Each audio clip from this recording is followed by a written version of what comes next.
अस्सलाम वालेकुम। मोहम्मद अज़ीज़ सिद्दीक़ अपने स्पेशल प्रोग्राम के साथ हाज़िर खिदमत है। वज़ीर ख़ज़ाना और मजाक क्या हुआ? हुसैन हक़ानी और मुज़ाकरात की बातें, जुडिशल कमीशन की मुद्दत मुलाज़मत में तौसीअ क्यों कर दी गई, जजेस ट्रांसफ़र केस और इख्तलाफी नोट।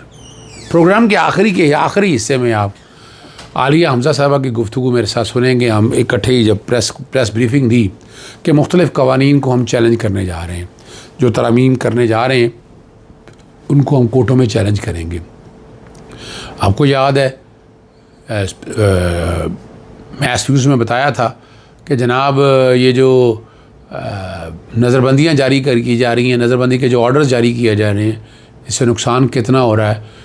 आम आदमी प्रोटेस्ट नहीं कर सकता, एहतजाज नहीं कर सकता, 144 का नफाज है, PNIL की लिस्टें हैं। यानी मैंने आज़ाद को यही बताया था कि जनाब ये जो सियासी हुकूमत 3.5 साल से क्या हो रहा है, आप आज़ाद और ख़ुद मुख्तार एहतजाज नहीं कर सकते।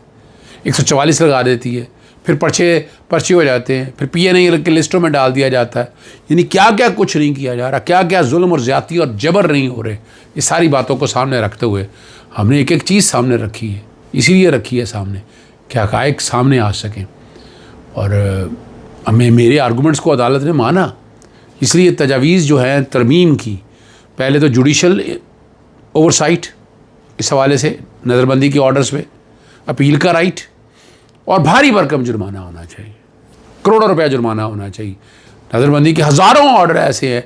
और दूसरा जो है ऑर्डर इंडिविजुअल, हर एक का इंडिविजुअल और सेपरेट ऑर्डर। ये नहीं कि साइकिल स्टाइल उठाकर देख लें, मक्खी पे मक्खी मारना, वो पॉसिबिलिटी नहीं हो।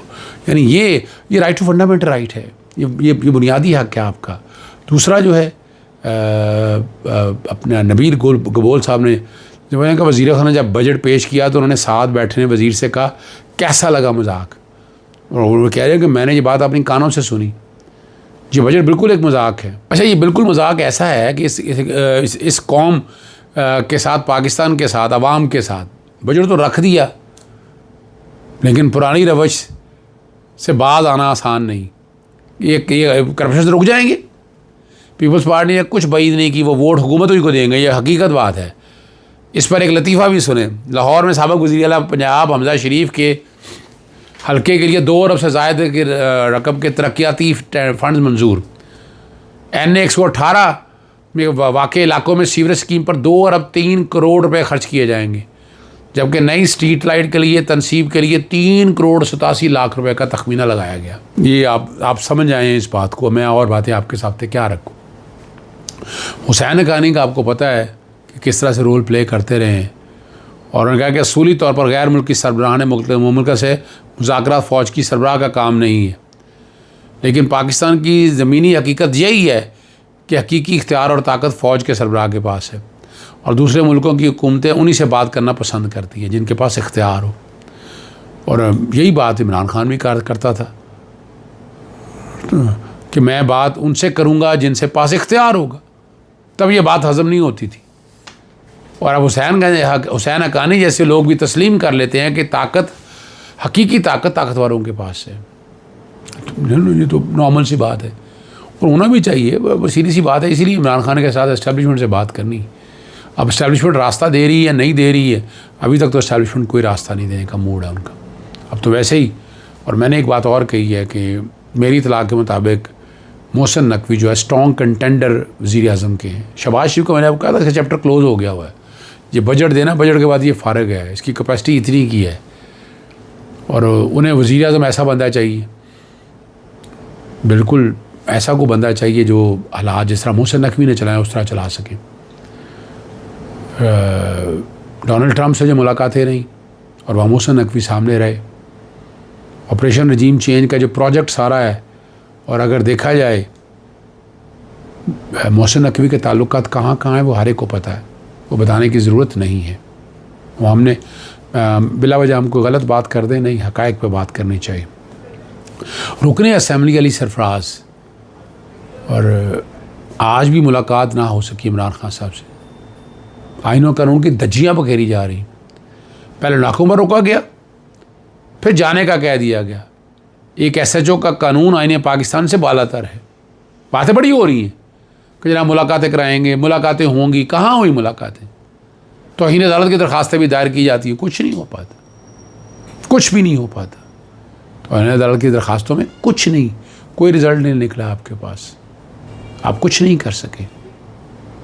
अगर हक़ाइक़ पता होते, अगर सच्चाइयाँ पता होती तो ये बातें ना हो सकती थी।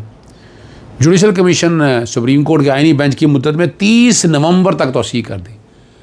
यानी ये भी मजाक बना हुआ है, यानी अपनी मर्ज़ी के जज लाएं, मुद्दत तय करें, उतने अरसे में रहें और बात ख़त्म। और आपको याद है जजेस ट्रांसफ़र के केस में लाहौर हाई कोर्ट के जो जूनियर जज थे उस वक्त, जस्टिस शाहिद बिलाल हसन, उनको ले जाया गया और वो आइनी बेंच का हिस्सा हो गए, प्यारे हो गए वो। और वो अगर ना होते उस तरफ, कोई और जज होता तो ये उलट काम होना था। लेकिन अभी सीनियरिटी की बात ख़त्म नहीं हुई है। जस्टिस सरफराज डोगर के लिए अभी सीनियरिटी का प्रिंसिपल, अगर वो एक लिस्ट के मुताबिक पूरे पाकिस्तान की एक सीनियरिटी तय करते हैं और उस सीनियरिटी को सामने रख कर आप चाहे चीफ जस्टिस लगाने का इख्तियार, तो फिर वही है ना, उसके लिए सीनियर मोस्ट की तो कोई गुंजाइश नहीं है। यानी फ़र्ज़ करें जैसे सरफराज डोगर जूनियर भी हो गए, अगर वो सीनियरिटी लिस्ट एक बनी तो वो जो पैरामीटर तय कर दिया कि चीफ जस्टिस किसको होना है, सीनियर मोस्ट का कॉन्सेप्ट तो ख़त्म कर दिया है यहाँ पर। अब जो जुडिशल कमीशन में तौसीह करने का मतलब है मर्ज़ी का काम हो रहा है, हुकूमत वक्त को सूट करता है, इसलिए उन्होंने आइनी बेंच में जजेस तब्दील नहीं की और आइनी बेंच को तौसीह दे दी उन्होंने अरसे, इतने अरसे के लिए 30 नवंबर के लिए सिंध हाई कोर्ट के आइनी बेंच के लिए नामजद जज में तब्दीली कर दी।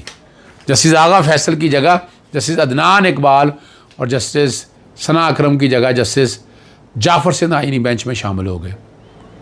और लाहौर हाई कोर्ट में कोई आइनी बेंच नहीं बना, इस्लामाबाद हाई कोर्ट में कोई आइनी बेंच नहीं बना, पेशावर हाई कोर्ट में कोई आइनी बेंच नहीं बना, बलोचिस्तान हाई कोर्ट में कोई आइनी बेंच नहीं बना। वजह है उनकी मर्ज़ी के चीफ जस्टिस हैं, उन मर्ज़ी से मसाइल हल हो रहे हैं। और चीफ जस्टिस याया अफरीदी की ज़ेर सदारत ये जुडिशल कमीशन का इजलास हुआ था और जुडिशल कमीशन ने सुप्रीम कोर्ट आइनी बेंच की मुद्दत में 30 नवंबर, जबकि तमाम हाई कोर्ट्स की आइनी बेंचेस की मुद्दत में 6 माह, ठीक है ना जी, तौसीह कर दी। नहीं, तमाम हाई कोर्ट तो अभी तक मेरे पास कोई इतला नहीं है, क्योंकि सूबाई असम्बली ने करारदाद पास नहीं की हैं, सिंध असम्बली की आप कह सकते हैं, वो सारा है। अब मौलाना फजलुर रहमान भी शिकवे जवाब शिकवा पे आ गए, शिकवे पे आ गए कि शहबाज शरीफ हमारे इलाकों में जिन मनसूबों का इफ्तिताह खुद किया था, आज उन मनसूबों के फ़ंड रोक दिए गए। पंजाब हुकूमत का सुप्रीम बजट भी आ गया, बजट का ऐसे ही असर होगा और आवाम को माँ सिवाय ज़िल्लत के और रसवाई के कुछ नहीं मिलना है, ये आप देख लेंगे आने वाले दर्जे में। और जस्टिस ट्रांसफ़र केस में जस्टिस नईम अफ़गान का इख्तलाफी नोट सामने आ गए। उन्होंने कहा ISI के पास जजेस के तकर्रर या आइन के तहत तबादले का कोई इख्तियार नहीं। ISI रियासत का एक ज़ेली इदारा है जिसका अदलिया से कोई लेना देना नहीं। इंटेलिजेंस एजेंसी बशमूल ISI का कोई हक़ नहीं है कि वो एग्जेक्टिव से आगे बढ़े। और इख्तलाफी नोट के आखिर में 2 अशार कहे जो हालात के मुकम्मल अगासी करते हैं। खूब पर्दा है कि चिलमन से लगे बैठे हैं, साफ छुपते भी नहीं, बाहर आते भी नहीं।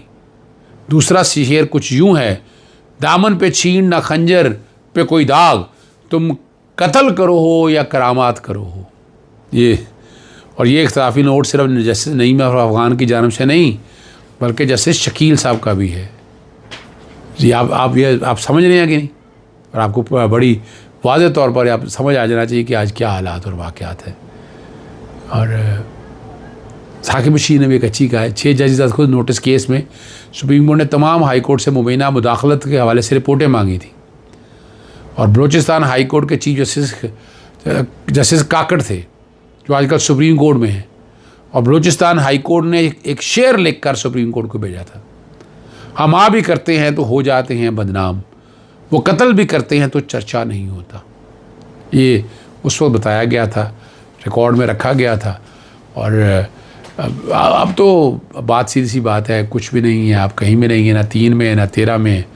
देख रहे हैं, हालात चल रहे हैं, वाक़यात चल रहे हैं, सारा कुछ आप देखते रहें और ख़ामोशी से एंजॉय करें और अपना वक्त गुजारें। जो वक्त ऐसे ही गुजरना है, ये हालात ऐसे ही गुजरने हैं। लेकिन याद रखिएगा, एक ज़ात ऊपर भी बैठी है जो नोट कर रही है, जो देख रही है, उसने चीज़ों का मंतकी अंजाम भी सामने आपके लाना है। और इंशाअल्लाह अज़ीज़ आप उन चीज़ों की तरफ देखेंगे। इजाज़त चाहता हूँ। अस्सलाम वालेकुम, अल्लाह हाफ़िज़। पाकिस्तान जिंदाबाद।